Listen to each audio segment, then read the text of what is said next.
Hello दोस्तों, welcome to main point study. I hope आप सारे के सारे ठीक हो। तो बेसिकली आज हम करने वाले हैं राष्ट्र निर्माण की चुनौतियों का पार्ट नंबर 3, यानी फर्स्ट एंड सेकंड पार्ट मैं पहले अपलोड कर चुका हूँ।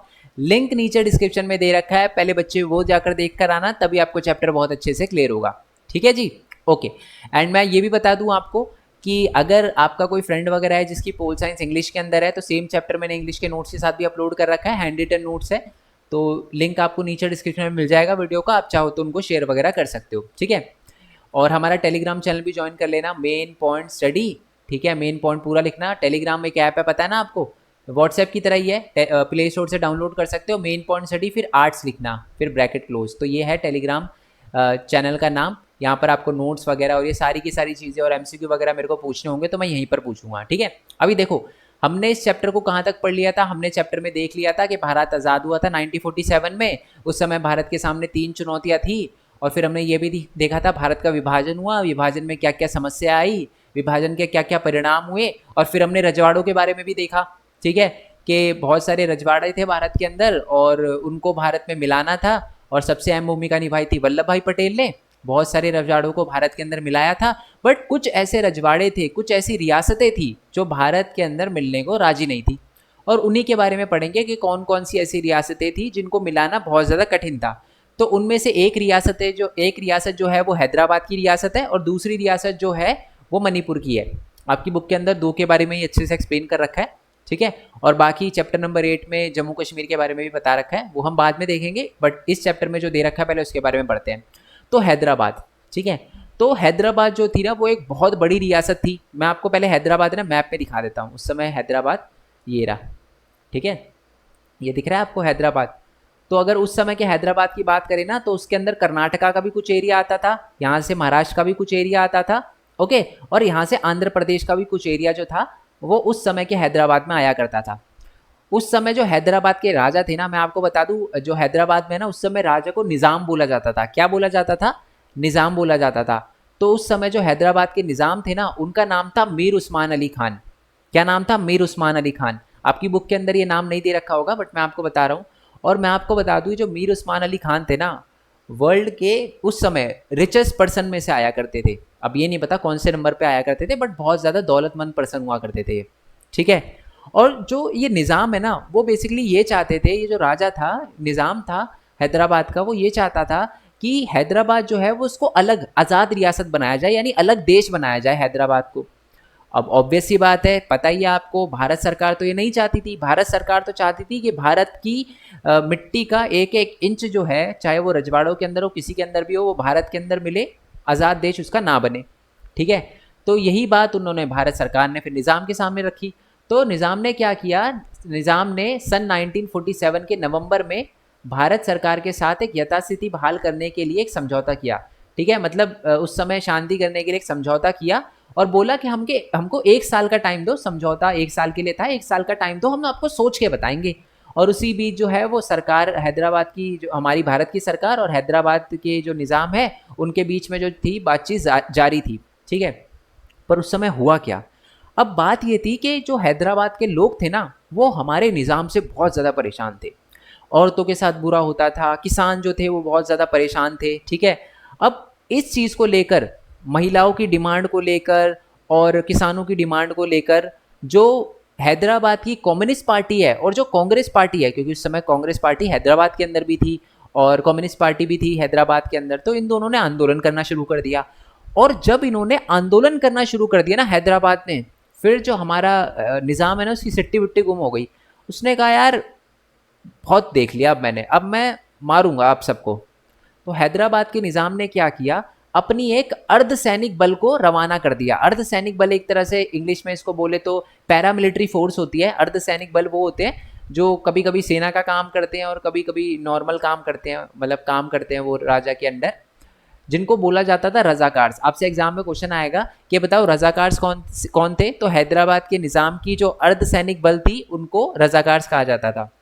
तो रजाकार्स को भेजा गया और रजाकार ने क्या किया?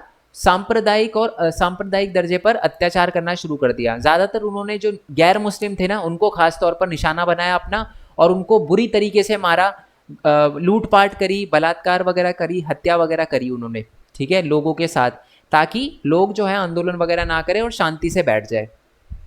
अब जब ये चीज़ भारत सरकार ने देखी, जब वल्लभ भाई पटेल ने देखी, तो उनका भी फिर दिमाग घूम गया। उन्होंने बोला यार आपसे तो अभी हम प्यार से बात कर रहे थे, आपको तो हम प्यार से मनाने पे लगे हुए थे, बट तो आप तो लातों के भूतों बातों से नहीं मानोगे। तो 1948 के सितंबर ने भारतीय सेना ने निज़ाम के सैनिकों पर काबू पाने के लिए हैदराबाद में आ पहुंची। अब फिर हमारी इंडियन आर्मी घुस गई कि अब हाथ लगा के दिखाओ फिर बताते हैं हम आपको। तो फिर बहुत बुरी तरीके से उन्होंने जो अर्धसैनिक बल थे, रजाकार थे, उनको एक तरह से पीछे किया कि आप ऐसे नहीं कर सकते। और उसके बाद कुछ ही रोज है ना रुक रुक कर लड़ाई चली उनके साथ, जो अर्धसैनिक बल थे और निज़ाम की जो सेना थी उनके साथ लड़ाई वगैरह चली। बट एंड में निज़ाम को समझ आ गया कि इसका कोई सॉल्यूशन नहीं है, मतलब ये भारत जो है, भारत की सरकार जो वो नहीं मानने वाली, और निज़ाम ने आत्मसमर्पण कर दिया। उसने कहा ठीक है मैं आत्मसमर्पण करता हूँ और आपका विलियम पत्र लिया हो, मैं उस पर सिग्नेचर करने के लिए रेडी हूँ। और निज़ाम के आत्मसमर्पण के साथ ही हैदराबाद का भारत में विलय हो गया। ठीक है जी। और चलो एक नई चीज़ बताता हूँ, ऑल दो ये आपके सिलेबस में नहीं है, बट बच्चे आप आर्ट्स के हो तो बहुत सारे बच्चों का गवर्नमेंट जॉब को के लिए अप्लाई वगैरह करने का होगा कुछ प्लान वगैरह। तो मैं आपको ये भी बता देता हूँ कि आपको एग्जाम में क्वेश्चन भी आ सकता है कि बेसिकली है ना, हमारे जो भी आर्मी जब भी कोई ऑपरेशन चलाती है ना, तो बेसिकली ऑपरेशन ही चलाया था हमारी भारत की सेना उस समय जो है वो हैदराबाद के अंदर पहुंची थी। तो वहाँ पर उन्होंने ऑपरेशन चलाया था, उसको बोला जाता है ऑपरेशन पोलो। ठीक है, उस समय जो भारत सरकार ने, जो आर्मी ने हमारी ऑपरेशन चलाया था उसको बोला जाता है ऑपरेशन पोलो। अच्छा पोलो ही क्यों बोला जाता है आपको पता है ना? पोलो एक गेम होता है ना, जो घोड़े पे बैठकर खेला जाता है। तो ये जो पोलो है ना, उस समय हैदराबाद के अंदर बहुत बड़े बड़े पोलो के ग्राउंड थे, 18 पोलो के ग्राउंड थे बेसिकली, इसलिए उसको ऑपरेशन पोलो कहा जाता है। ठीक है, आई होप ये बात आपको समझ आ गई हो कि हैदराबाद को कैसे भारत के अंदर मिलाया गया। ठीक है, ये फोटो दे रखी है मीर उस्मान अली खान की और हमारे सरदार वल्लभ भाई पटेल की। ठीक है, चलो अब मणिपुर की बात करते हैं। तो मणिपुर आज़ादी के चंद रोज पहले जो मणिपुर के राजा थे उनका नाम था महाराजा बौद्धचंद। ठीक है, और उन्होंने भारत के संघ में अपनी रियासत के विलय के लिए एक सहमति पत्र पर हस्ताक्षर कर दिए। उन्होंने कहा ठीक है मैं भारत के अंदर मिलने के लिए रेडी हूँ। ठीक है, और इसकी वजह से उन्हें यह आश्वासन दिया गया कि मणिपुर की आंतरिक स्वायत्तता बरकरार रहेगी। आप इन्हें पिक्चर देख सकते हो। ठीक है, इस पिक्चर में हमारे सरदार वल्लभ भाई पटेल क्या कह रहे हैं, ध्यान से देखो। ये राजा बौद्धचंद है बेसिकली, और ये जो है वो लोग हैं वहाँ के। ठीक है, रियासत में रहने वाली जो जनता है, आप देख सकते हो कि लोगों के साथ कितना बुरा हो रहा है। पर जो हमारे वल्लभ भाई पटेल है ना, उनको, क्योंकि देखो उस टाइम तो मेन मोटिव ये था कि पहले तो भारत को मतलब विलय करवाया जाए। तो उस समय वल्लभ भाई पटेल ने कहा कि जैसे आप रूल कर रहे हो ना वैसे ही आप रूल करो, हमें कोई दिक्कत नहीं। बट जो मेन चीज़ें हैं ना, जैसे कि विदेशी मामले, ठीक है, जैसे कि आपकी रक्षा, आर्मी और संचार, ये 3 चीज़ें पर रूल रेगुलेशन बनाने का काम हमारा रहेगा। बाकी आप जैसे रूल कर रहे हो ना अपने लोगों पे, वैसे ही रूल करो। राजा खुश, यार फ्री की आर्मी मिलेगी हमें, तो विदेशी मामलों पर भी छुट्टी पड़ेगी, है ना, हम वो देखेंगे हम नहीं देखेंगे। तो और मैं राजा जैसे रूल कर रहा था वैसे ही करूँगा। तो राजा ने कहा ठीक है मैं मान गया, अब जो है मैं भारत के अंदर विलय होने पर सहमत हूँ। ठीक है, और फिर लोगों ने थोड़ा दबाव डाला राजा पे, और फिर महाराजा ने क्या किया, 1948 के जून में चुनाव करवाया। और मैं आपको बता दूं, चुनाव के फलस्वरूप मणिपुर की रियासत में संवैधानिक राजतंत्र कायम हुआ। वहाँ पर संवैधानिक राजतंत्र कायम हुआ। चुनने के बाद बहुत सारे जो है वो मंत्री वगैरह ने वो पार्लियामेंट वगैरह में बैठे। ओके, और मैं आपको ये भी बता दूं, मणिपुर भारत का पहला भाग रहा जहां पर सार्वभौमिक वयस्क मताधिकार के सिद्धांत को अपनाकर चुनाव हुए। अगर आपको एग्जाम में क्वेश्चन आता है कि भारत का ऐसा पहला राज्य बताइए जहां पर सार्वभौमिक वयस्क मताधिकार के आधार पर चुनाव हुए, वो कौन सा था, तो आपको बताना है कि जी जो मणिपुर था वो पहला भारत का ऐसा राज्य था जहां पर सार्वभौमिक वयस्क मताधिकार के आधार पर चुनाव हुए। ठीक है, तो राजा को तो मतलब प्यार से बोल के मना लिया था। ठीक है, और मणिपुर की विधानसभा में भी भारत के विलय पर सवाल जो थे, वो मतभेद जो थे वो बहुत गहरे थे। उस समय ना जो कांग्रेस के मंत्री वगैरह थे वो तो बोल रहे थे कि जी मिल जाना चाहिए। ठीक है, जो मणिपुर है उसको पूरा का पूरा जो है वो मिला दो, अब भारत के साथ विलय हो जाना चाहिए। बट जो बाकी राजनीतिक पार्टी के मेंबर थे ना, वो इस चीज़ के खिलाफ थे, कहते ऐसा नहीं होना चाहिए। और मणिपुर की निर्वाचित विधानसभा से परामर्श किए बगैर ही भारत सरकार ने महाराजा पर दबाव डाला कि वह भारतीय संघ में शामिल होने के लिए समझौते पर हस्ताक्षर कर दे। ठीक है, पहले जो है ना एक नॉर्मल एग्रीमेंट पे साइन करवाया था राजा से, ठीक है।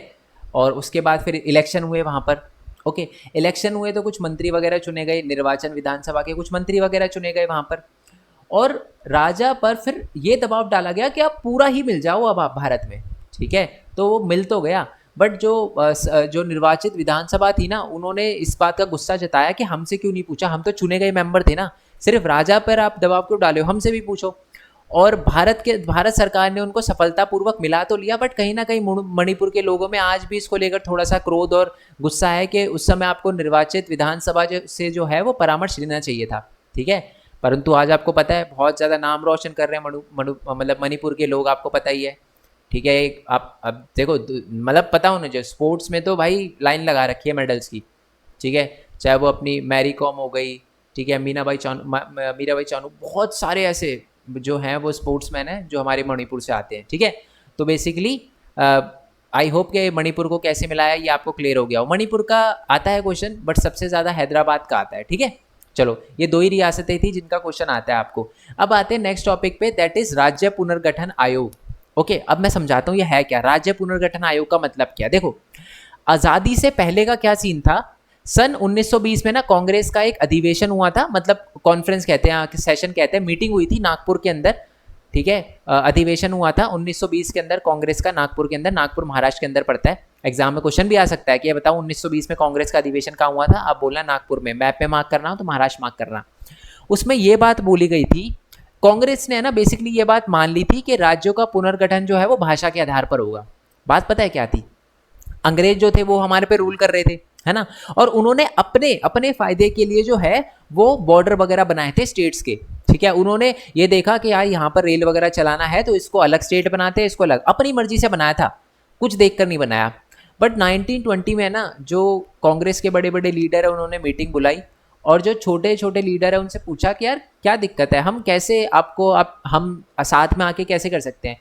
तो उन्होंने बोला कि देखो, एक हमारी सबसे बड़ी प्रॉब्लम है, अगर आप इस प्रॉब्लम की को सुन लो और हमें आश्वासन दो कि हम जो है इसका समाधान निकालेंगे आज़ादी के बाद, तो हम आपका पूरा सपोर्ट करने के लिए रेडी है। कांग्रेस की बड़ी लीडरशिप ने पूछा जी बताओ क्या बात है, बताओ, पूरा करेंगे, ऐसी क्या बात हो गई। तो उन्होंने बोला कि जैसे हम आज़ाद हो जाए ना, वैसे आप राज्यों का पुनर्गठन करना, यानी दोबारा से राज्यों का सीमांकन करना, बॉर्डर वगैरह बनाना भाषा के आधार पे, यानी अलग अलग राज्य बनाना लैंग्वेज के आधार पे, क्योंकि इस समय यानी हम अंग्रेजों के उस टाइम गुलाम थे 1920 में, तो इस समय जो राज्य बने हुए हैं ना वो लैंग्वेज के बेसिस पे नहीं बने हुए, बट आप आज़ादी के बाद अगर लैंग्वेज के बेसिस पे बनाओगे तो हम आपका इस आज़ादी की लड़ाई में फुल टू सपोर्ट करने के लिए रेडी हैं, अपनी जान देने के लिए रेडी है, ठीक है। तो अनेक प्रांतीय कांग्रेस समितियों ने भाषाई इलाके के आधार पर बनाया गया था, ठीक है। और फिर उसके बाद जो कांग्रेस की लीडरशिप है ना, उन्होंने बोला ठीक है कोई दिक्कत नहीं है, बनाएंगे। और अभी उस टाइम क्यों, आप अभी से ये काम करो, प्रांतीय जो है वो कांग्रेस समितियां बनाना स्टार्ट कर दो भाषा के आधार पे, भाषाई इलाकों के आधार पे। तो ये बात बोली, मतलब इससे हमें पता चलता है कि आज़ादी से पहले जो है वो कांग्रेस मान गई थी कि लैंग्वेज के बेसिस पे स्टेट बनाया जाएगा, ठीक है।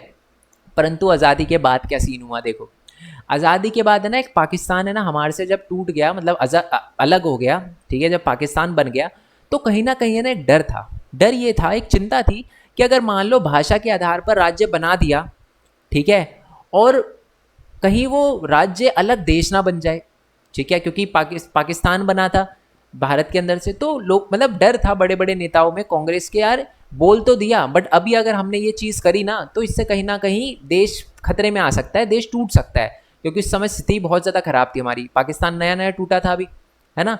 तो कहीं ऐसा दोबारा से ना हो जाए, इसके लिए जो है बेसिकली कांग्रेस के जो बड़े बड़े लीडर थे उन्होंने बोला इस मसले को अभी जो है वो स्थगित करते हैं, बाद में देखेंगे कि लैंग्वेज के बेसिस पे स्टेट बनना चाहिए नहीं बनना चाहिए, अभी मेन मुद्दे निपटाते हैं, गरीबी वगैरह और ये सारी की सारी एग्रीकल्चर को लेके देखते हैं, बट अभी हम राज्य को लैंग्वेज के बेसिस पे नहीं बांटेंगे। परंतु अब हुआ क्या, देखो, पुराने मद्रास प्रांत के तेलुगु भाषी क्षेत्रों में विरोध भड़क उठा। पुराने मद्रास प्रांत में आज के तमिलनाडु और आंध्र प्रदेश शामिल थे, मतलब बेसिकली जो पुराना मद्रास का एरिया था ना उसमें तमिलनाडु भी थे और आंध्र प्रदेश भी शामिल था। इसके कुछ हिस्से मौजूदा केरल और कर्नाटका में भी थे, मतलब बेसिकली मतलब मद्रास के अंदर तमिलनाडु, आंध्र प्रदेश और कुछ केरल और कुछ कर्नाटका का एरिया भी था। वहाँ पर एक आंदोलन शुरू हो गया जिसका नाम था विशाल आंध्रा आंदोलन, ठीक है, जिसमें ये डिमांड करी गई कि भैया अब हमको है ना लैंग्वेज के बेसिस पर एक स्टेट चाहिए ही चाहिए जिसका नाम होगा आंध्र प्रदेश। ठीक है, और जो तेलुगु भाषी लोग हैं ना उनका होगा ये राज्य, मतलब तेलुगु भाषी राज्य होगा ये हमारा आंध्र प्रदेश की मांग जो है वो उठाई गई। मद्रास के तेलुगु भाषी इलाके को अलग करके एक नया राज्य आंध्र प्रदेश बनाया जाए, मतलब ये डिमांड जो थी वहाँ के लोगों ने उठाना शुरू कर दी। और मैं आपको बताऊं, इस आंदोलन के अंदर कांग्रेस के भी लीडर थे, छोटे छोटे जो लीडर होते हैं ना जो स्टेट लेवल पे होते हैं वो भी थे, और बड़े लीडर कह रहे थे यार मान जाओ यार, अभी मत करो, बाद में करेंगे, बाद में देख लेंगे, बाद में बना लेना आप, बट अभी नहीं।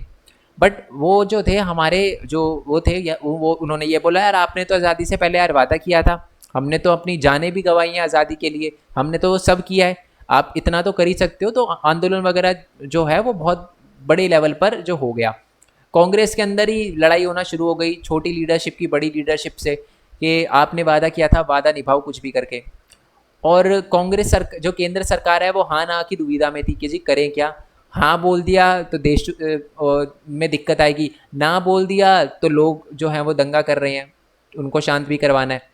और उस समय जो कांग्रेस के नेता थे ना और दिग्गज गांधीवादी जिनका नाम था पोट्टी श्री रामुलू, वो अनिश्चितकालीन भूख हड़ताल पर बैठ गए। उन्होंने बोला कि देखो मैं ना गांधीवादी हूँ, मैं इस दंगे के बिल्कुल भी पक्ष में नहीं हूँ, मैं आंदोलन करूँगा, भूख हड़ताल करूँगा, जब तक मर नहीं जाता तब तक करूँगा, नहीं तो आप हमारी डिमांड पूरी करो, आंध्र प्रदेश नाम का एक अलग राज्य बनाओ।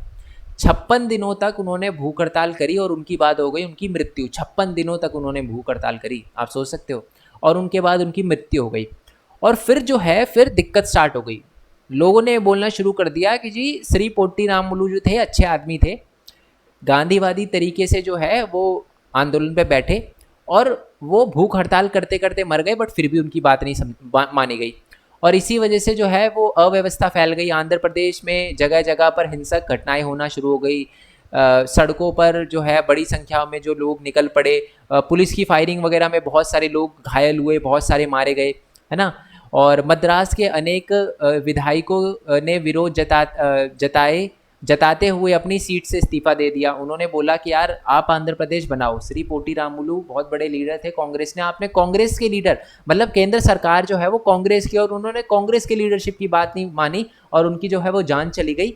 तो उन्होंने भी इस्तीफा देना शुरू कर दिया कि हमको भी नहीं रहना इस सरकार पे, ठीक है। और आखिरकार जाकर जो जवाहरलाल नेहरू थे उन्होंने 1952 दिसंबर में 1952 के दिसंबर में उन्होंने आंध्र प्रदेश नाम का एक अलग राज्य बनाने की घोषणा कर दी। वो खुद आए और उन्होंने बोला आज से आंध्र प्रदेश बनेगा, हम जो है इसका बॉर्डर तय करेंगे और आंध्र प्रदेश बनेगा ही बनेगा।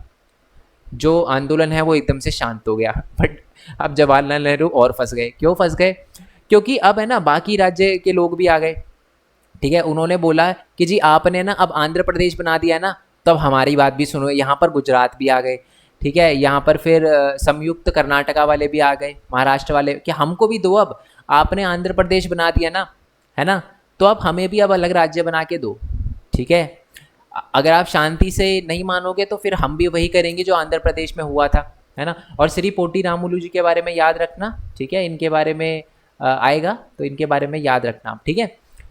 आ सकता है वाला क्वेश्चन, बट ज़्यादा नहीं आएगा। बट श्री पोटी श्री रामुलू का नाम याद रखना। तो पहला राज्य जो था भारत के अंदर, आपको एग्जाम में क्वेश्चन भी आएगा कि पहला राज्य जो भारत के अंदर बनाया गया था लैंग्वेज के बेसिस पे वो कौन सा था? वो था जी आंध्र प्रदेश। 1952 दिसंबर में बनाया गया था। बट उसके बाद दिक्कतें और स्टार्ट हो गई, सब उन्हें घेर लिया जवाहरलाल नेहरू को कि जी हमको भी बना के दो अब लैंग्वेज के बेसिस पे स्टेट, ठीक है। स्ट्रगल फॉर सर्वाइवल, और इस पिक्चर का नाम है स्ट्रगल फॉर सर्वाइवल। ये बेसिकली 26 जुलाई 1903 को के शीर्षक से प्रकाशित हुई थी पिक्चर, जिसमें दिखा रखा है कि जवाहरलाल नेहरू जो थे वो बहुत कठिनाई में थे, ठीक है। उनको समझ नहीं आ रहा था क्या करे क्या ना करे, क्योंकि बहुत सारे जो राज्य थे वो डिमांड करने लग गए थे कि हमको भी लैंग्वेज के बेसिस पे स्टेट दो। अब इसका सॉल्यूशन कैसे निकाला गया? आंध्र प्रदेश के गठन के साथ ही देश के दूसरे हिस्सों में भी भाषा आधार पर राज्यों का गठित करने का संघर्ष चल उठा, ठीक है। इस संघर्षों के बाध्य होकर केंद्र सरकार ने 1953 में एक राज्य पुनर्गठन आयोग बनाया। 1953 के अंदर है ना एक समिति बनाई गई जिसका नाम था राज्य पुनर्गठन आयोग, ठीक है, या मैं बोलूँ स्टेट रीऑर्गेनाइजेशन कमीशन, इंग्लिश में नाम है, राज्य पुनर्गठन आयोग हिंदी में नाम है। इसको बोला गया कि आपको है ना ये बताना है, आप है ना सर्वे वगैरह करो, पूरा भारत का भ्रमण करो और चेक करके बताओ कि लैंग्वेज के बेसिस पे स्टेट बनना चाहिए या नहीं बनना चाहिए। बताए बच्चे है ना एग्जाम में गलती करके आ जाते हैं, बच्चे बहुत ध्यान से सुनना। राज्य पुनर्गठन आयोग का काम ये चेक करना था कि जो हमारा राज्य है उनका सीमांकन बोले जाने वाली भाषा के आधार पर होना चाहिए या नहीं होना चाहिए, ठीक है। ये मत लिख देना कि राज्य पुनर्गठन का आयोग क्या काम ये था कि लैंग्वेज के बेसिस पे स्टेट बनाना, ये काम नहीं था उनका। उनका काम ये चेक करना था कि लैंग्वेज के बेसिस पे स्टेट बनाया जाना चाहिए या नहीं बनाया जाना चाहिए। 3 साल बाद यानी 1956 में उन्होंने अपनी रिपोर्ट पेश करी केंद्र सरकार के सामने और उन्होंने बोल दिया कि हाँ आप राज्य के मतलब लैंग्वेज के आधार पर राज्य पुनर्गठन आयोग कर सकते हो। मतलब राज्य पुनर्गठन आयोग ने ये एक रिपोर्ट पेश करी और बोला कि आप लैंग्वेज के बेसिस पे स्टेट बना सकते हो, भाषा के आधार पे बना सकते हो, कोई दिक्कत नहीं आएगी, बल्कि इससे जो है वो अच्छा ही होगा। तो इस आयोग का काम राज्यों के सीमांकन के मामले पर गौर करना था।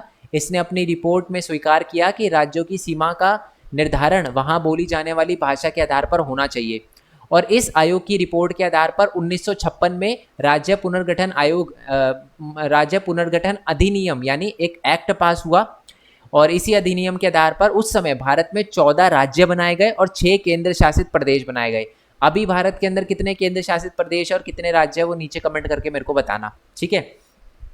और फिर कौन कौन से राज्य बनाए गए, ये सारे के सारे राज्य बनाए गए, ये मैंने अलग से पेज पे लिख रखा है, ठीक है। वैसे ये मैंने इंग्लिश के नोट से पिक्चर ले रखी है, मैंने बताया ना इंग्लिश के नोट जो है मैंने हैंड रिटन कर रखे थे, तो ये जो है वो आप डायरेक्टली इसमें से लिख सकते हो कि कौन कौन से जो लैंग्वेज के बेसिस पे स्टेट बने। तो पहला तो कौन सा बना हमारा आंध्र प्रदेश, कब बना था, दिसंबर 1952 में जवाहरलाल नेहरू ने खुद घोषणा करी थी। मैंने इसको पढ़कर ही ये करा है, तो ये आपको पैराग्राफ मिल जाएगा बिल्कुल चैप्टर के एंड में, ठीक है।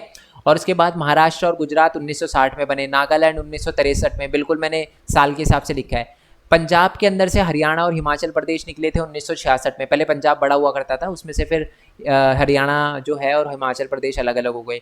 हिमालय 1972 में, जो मेघालय जो था वो 1972 में अलग हुआ था असम से। मणिपुर त्रिपुरा अलग हुआ था 1972 में, ये भी। मिजोरम अरुणाचल प्रदेश 1987 में, और छत्तीसगढ़ उत्तराखंड और झारखंड ये 2000 में बनाए गए थे, और ये बनाए थे कल्चर के बेसिस पर, ओके। और तेलंगाना अभी अभी कुछ ही टाइम पहले बना है 2014 में। 2014 से पहले तेलंगाना नाम का कोई राज्य नहीं था, बट 2014 में हमारा तेलंगाना बना है, ठीक है। एग्जाम में इससे रिलेटेड क्वेश्चन पूछा जाता है मैप का, ये मोस्ट जितनी बार भी लगाना चाहो लगा लेना, ये क्वेश्चन आपको एग्जाम में आएगा ही आएगा, लिख कर ले सकते हो आप मेरे से, ठीक है। और आप ये पढ़ लेना, वैसे इसको पढ़ने की जरूरत नहीं है क्योंकि इसको पढ़कर ही मैंने आपके लिए शॉर्ट में ये कर दिया है, ठीक है। आई होप आपको चैप्टर बहुत अच्छे से क्लियर हो गया हो बच्चे। अगर कोई भी दिक्कत आए तो मेरे को बताना। अभी है ना इस चैप्टर के मैं MCQ अपलोड करूंगा और मोस्ट इंपॉर्टेंट क्वेश्चन अपलोड करूंगा, ठीक है। इन दोनों की वीडियो देखना मत भूलना, क्योंकि देखो चैप्टर समझना अलग बात होती है, उसके MCQ करना अलग बात होती है। सारे कॉन्सेप्ट क्लियर हो जाएंगे MCQ देखोगे तो, और साथ में मोस्ट इंपॉर्टेंट क्वेश्चन तो देख कर ही जाने हैं, क्योंकि आपको पता है सब्जेक्टिव एग्जाम होने वाला है आपका, अब तो पूरे साल में एक ही बार होगा। अब ये जो कोविड वाला था वो तो जा चुका टाइम, है ना, तो इसलिए ये वाला भी करना है आपको। बाकी नोट्स वगैरह जो है आपको वेबसाइट पे भी मिल जाएंगे, और टेलीग्राम चैनल जो है वो ज्वाइन कर लेना। मैं एक बार टेलीग्राम दिखा दूं क्या, टेलीग्राम दिखा देता हूँ, जस्ट सेकेंड, ठीक है। और ये सारे के सारे नोट जो है वो मैं अपलोड कर दूंगा, टेंशन लेने की आपको ज़रूरत नहीं है। वेबसाइट पे भी मिल जाएंगे और अभी टेलीग्राम पे भी डाल दूंगा, ठीक है। और ये हमारा टेलीग्राम का जो है वो चैनल है main point study 12th arts करके, तो इसको आप ज्वाइन कर लेना। और बाकी ये वेबसाइट जो है mainpointstudy.in करके वेबसाइट है। वैसे तो यार वेबसाइट पे मैंने डायरेक्टली PDF डाल रखी है, बट आप अगर कंट्रीब्यूट करना चाहो तो कर सकते हो। कितनी छोटी अमाउंट है कितनी बड़ी अमाउंट है उससे फ़र्क नहीं पड़ता, सपोर्ट से फ़र्क पड़ता है। जब सपोर्ट करते हो ना तब लगता है कि हाँ 10 बच्चे मेरे सामने मेरे साथ खड़े हुए हैं तो मेरे को ज़्यादा सपोर्ट करना है उनको, ठीक है। बाकी यार सबसे बड़ा सपोर्ट ये रहेगा कि आप अच्छे मार्क्स लेकर आओ, मतलब शांति मिल जाएगी दिलो जान से, ठीक है। और वैसे तो आप जब वेबसाइट पे जाओगे तो आपको ऐड वगैरह मिलेगी, क्लिक करके 10-20 सेकंड रुक जाना, वो भी अल्टीमेटली सपोर्ट ही होगा, ठीक है। बाकी मिलते हैं किसी नेक्स्ट चैप्टर में, ठीक है। जो भी चैप्टर मैंने अपलोड कर रखे होंगे ना उन सब का लिंक आपको नीचे प्लेलिस्ट पे मिल जाएगा। जैसे आप क्लिक करोगे प्लेलिस्ट पर तो सारे के सारे चैप्टर आपके सामने आ जाएंगे, फर्स्ट बुक के, सेकंड बुक के, MCQ के, ठीक है, और previous year most important question के सबके, ठीक है।